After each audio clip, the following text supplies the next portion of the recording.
and also look at other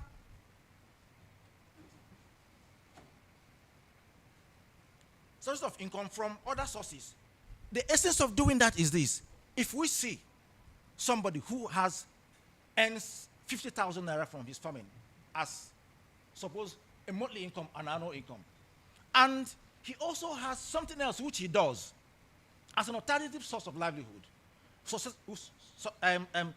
which we suppose should be sustainable enough, and you compare these two incomes, what he earns from farming and what he earns from something that is not farm, and suppose he earns more from the non-farm.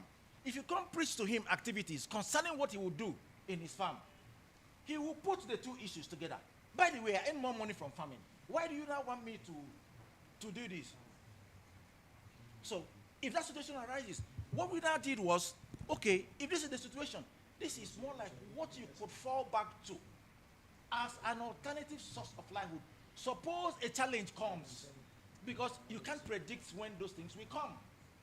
It's a problem. Suppose the challenge comes, you can fall back on this so that your family does not necessarily suffer. You should be able to mitigate and close the gap between when you have been dealt with a blow from climate change and when you have an alternative source of income. Now, critical issues were looked at in terms of the climate variables that led to financial loss. Yes. Did they suffer any financial loss? The answer was yes. They have suffered. So, but it's important that you understand what was the major cause of the loss that they suffered. If you don't, you have a problem in terms of addressing what their problems are. I take an instance. Those who live in a rainforest zone, for instance, in Imo State where I come from, as predominant intensity of rainfall. Before I left yesterday, quite heavy. I got to Lagos and they called me that there's been raining since morning. Flood everywhere. No matter the terrain they're planning. So you could see, and that was quite in agreement with what the farmers reported, that their major challenge was what? Excessive rainfall. And the predominant crop that they plant is cassava. What happens?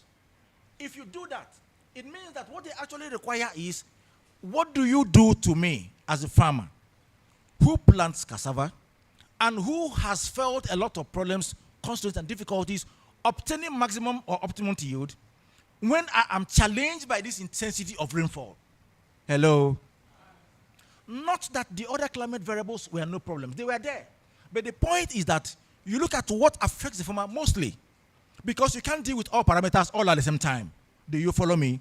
So, how did we deal with it? We said, remember I said, every research finding has an implication for what you intend to do. I have told you, the research is looking at three basic outcomes. One, developing a technology, it was a digital solution that will help the farmer. If it is this intensity of rainfall, for instance, which we have found out to be a major mitigating factor, he should now be able to get info.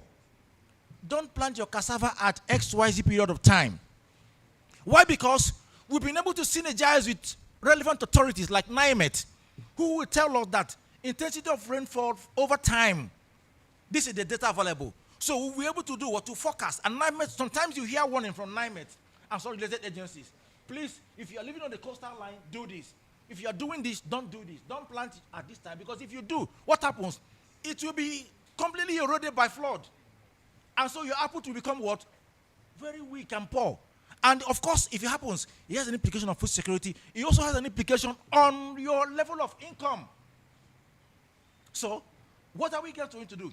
Develop something that should now be able to address that major challenge that is faced by those farmers. It could be in terms of, from the data we've gathered, don't plant at XYZ period of time if you are in this region. If you do, there is a very high likelihood that you might suffer a lot of what? Losses. Hello?